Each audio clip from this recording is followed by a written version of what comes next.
Hey, how are you? Tried to sneak in.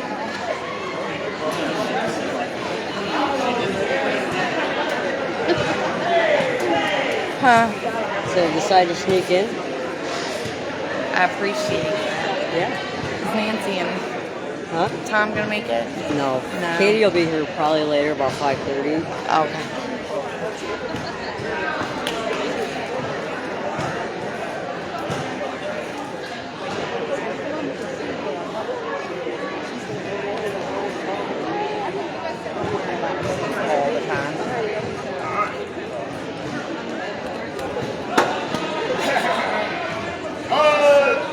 Tim, you got this on the Instaface? Yes. What's up, face?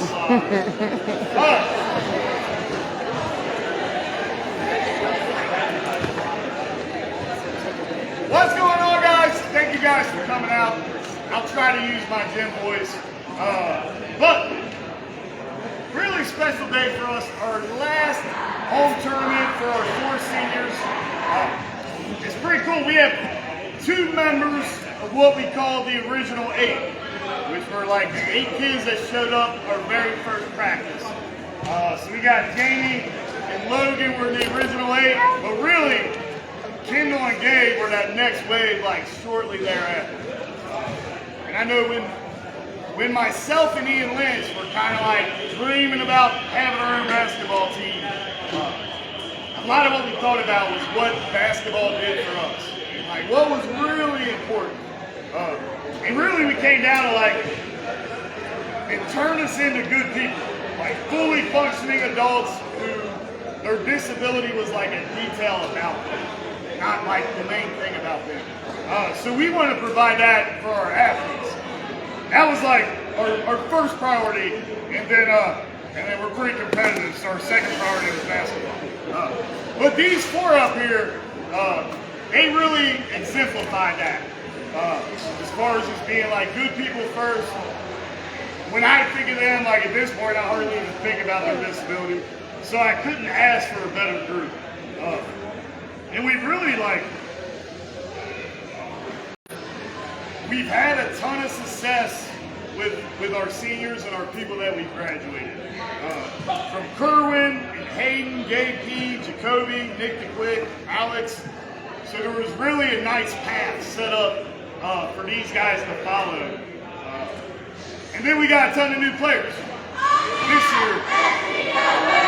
And it was awesome to know that like these new players coming in, these guys have kind of laid that path for them to set it up. Set up the new players to be successful too, where they have role models to look up for. And that's something these guys didn't have. So I couldn't be more proud of them. And I've got a couple words to say about each one of them. I actually wrote a speech. I usually just go off the dome. So bear with me. But first I want to talk about Jamie Stanford.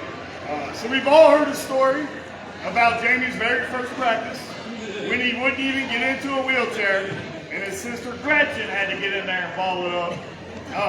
But we got Jamie into a chair that first day, like maybe the last 10 minutes. And he's really been a gym rat ever since.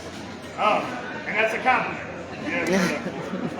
But Jamie's really he showed a commitment to improve as a basketball player. If I asked him to do something, he does it. The other thing that really impresses me about Jamie is just his ability to learn, his ability to make decisions. And that's stuff he really had to work at. But now, when I watch him play basketball, I can watch him just flip through choices. And when there's areas of the game that he's learning, I can see those wheels turning and see him continuing learning, continuing to improve on the mental side of the game, which is awesome. He's a pretty talented player. It would have been really easy for him to be I'm just going to go out here and ball. But he didn't go that route. And also, Jamie's not a super extrovert. He's not the most outgoing young man. But there's been several times where I've had a new adult in the gym, or new kids came to the gym, and I'm just hey Jamie, grab that kid and show him how to dribble. Grab that kid and rebound with him a little bit. And he's always been willing to step up and kind of go out of his comfort zone and put himself forward to help new young players. Jamie's undecided where he's going to go to college right now, and I'm really proud of him for that. I think he's narrowed it down. I think he's close to making that decision, but he hasn't had a chance to talk to all the coaching staff and recruiting. And I couldn't be prouder about that. I think that speaks volumes of Jamie. It would be easy to be I know, let me get some attention. But he's chose not to do that and kind of do things the right way. And I think that speaks a lot about Jamie and a lot about his character. And it really reflects really well on our program. So I really appreciate that about Jamie. Mike Khakis got our little senior award for Jamie. Mike, come on out. But let's give him a round.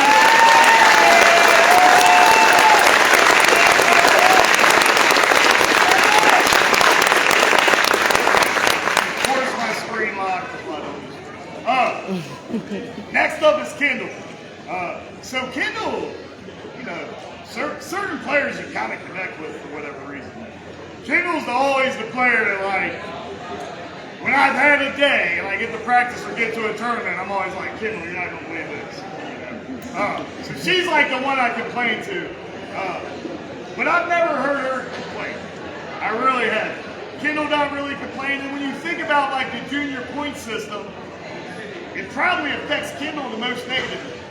Where she'd be a 1-point woman, she's out here playing kind of the Wild West of wheelchair basketball where there's not really a well-defined point system. I've never heard her complain about that once. I just see her keep working, keep figuring out her role, going after it. And she'll play the role I need for her, which is huge. She'll sacrifice maybe taking as many shots to sit there and help these guys score. She'll do the dirty work on defense, and that's huge. I think also the skill Kendall has that you can't teach is Kendall's also my player. Well, she'll let me know when she is questioning or unhappy with my coaching decisions, which I really invite because you have to be your own advocate, especially when you're a young person making their way through the world with a disability. You have to be your own advocate, and I've always loved that you've done that. I've loved that our teammates have been able to see that example, our junior players have been able to see that example. So I'm super proud of you for that. Also, the University of Illinois has hands down the most historic women's program in the country. And they've sent the most women to the Paralympics team in our country. And Kendall's going to be a part of that. And that's super special. And I'm really proud of that. So if you guys will indulge me, I'm going to yell I, L-L-I-L-L. I want you guys to yell back, I. All right? You guys ready? I-L-L!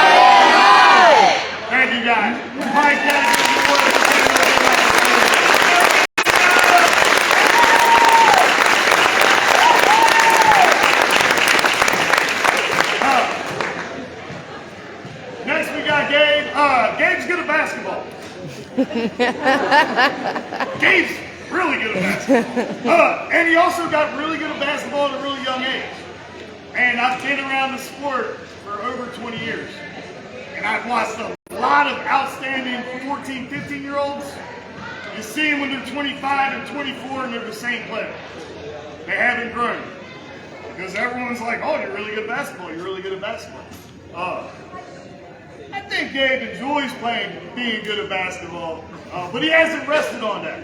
He really hasn't. That was one of my biggest fears a couple years ago. I was like, all right, that's all we're going. That's Gabe's ceiling. But he hasn't. He's held himself to a high standard. He's continued to improve each year and also improve on the things he wasn't good at. Right now, he's like the anchor to our defense.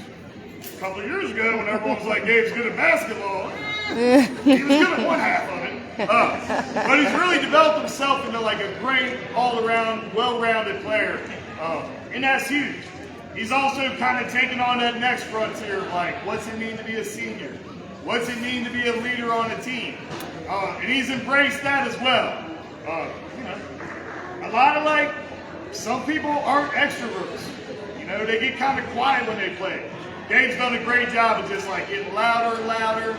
Each year he's played each tournament and being that leader on the court. So I'm really, really proud of you for that. Gabe's also like fantastic at working with our younger players. He makes them excited to play basketball. He'll take the time to teach them fundamentals. So you might be seeing a recurring theme here, but that's something I really value about all these guys. Gabe's going to Alabama, where I actually started my coaching career and was the assistant coach for the first 2 years of that program. So again, it has a special place in my heart. I'm really excited to see him go there. So on the count of 3, if you could put any SEC bias you might have out of your heart, can we get a roll tide? 1, 2, 3. Roll Tide!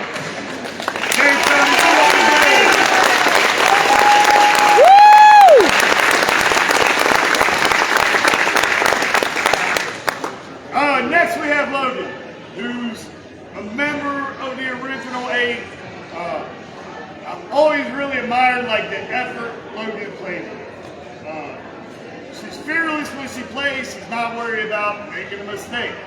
She shakes it off pretty good when I yell at her.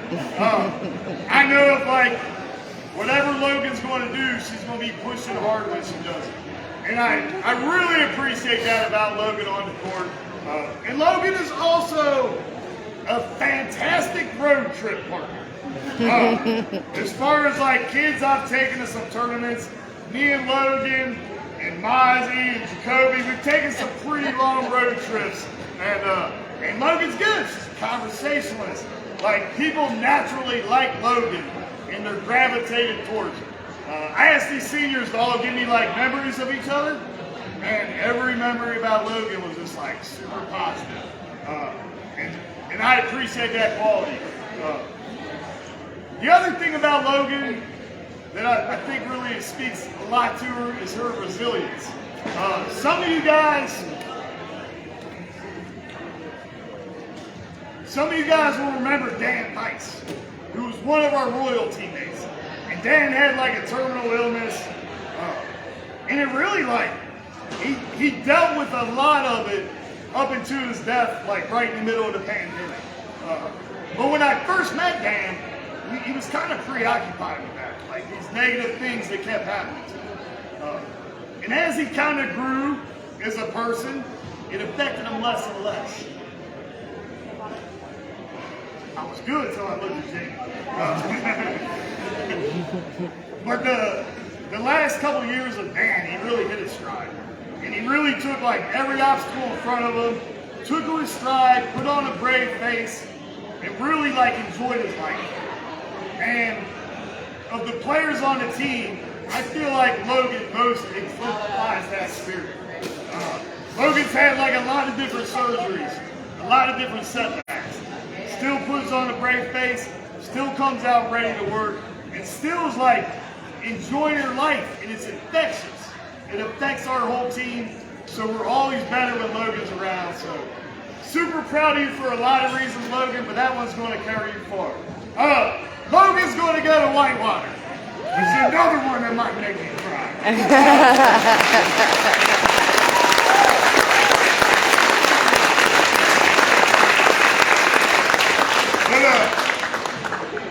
Whitewater's where I play. It's very near and dear to my heart. She's the first one of the Dragons to commit to Whitewater.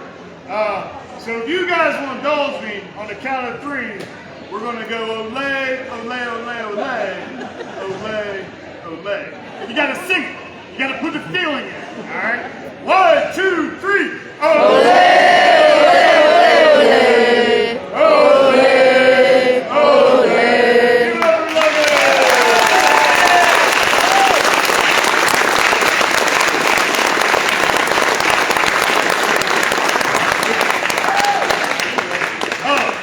So yeah, like, I've had a lot of benefits from basketball, but coaching this team has been by far the most rewarding part for sure.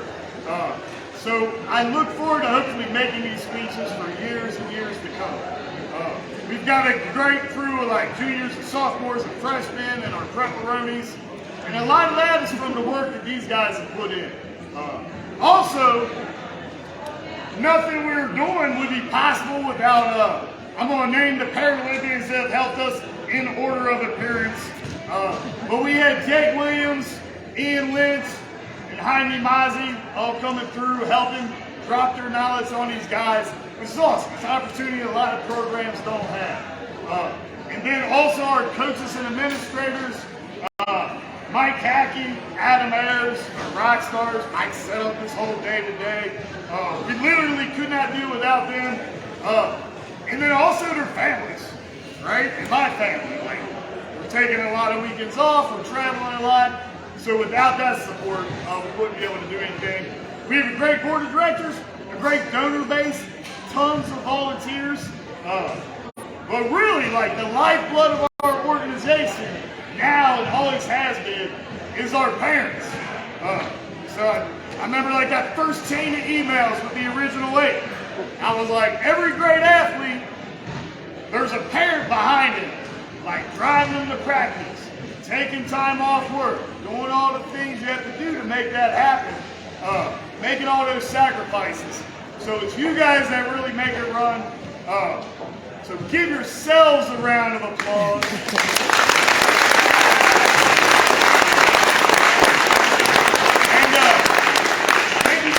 We're going to hang out and take some pictures.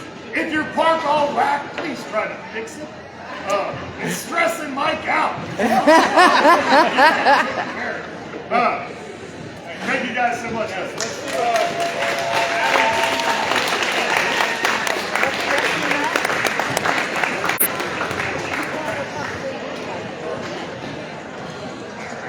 Okay, so we'll do players and coaches picture first, and then we'll bring the parents up, and then whatever other pictures people want to get.